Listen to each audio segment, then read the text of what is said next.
ভালোই মাছ ধরতেছে, সব পুরি মাছ।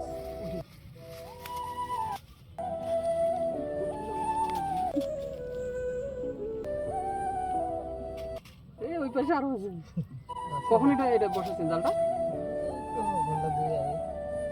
ভালো মাছ আছে। এই যে গরমে মনে হয় সব মাছ চলে আসছে না, এই যে রোদের কারণে।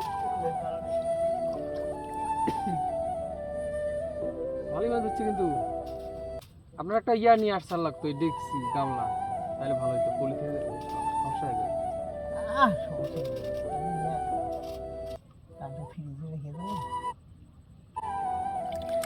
দেখেন তারপর জাল বসাইছে, কি পরিমাণ মাছ ধরছে।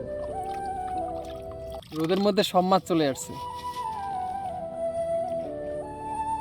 চাচা মাছ বাঁচাবেন না রে?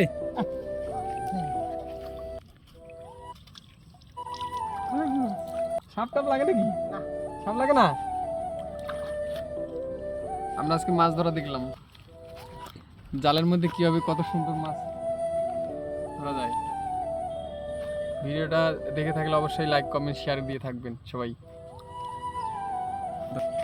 কয় সেকেন্ড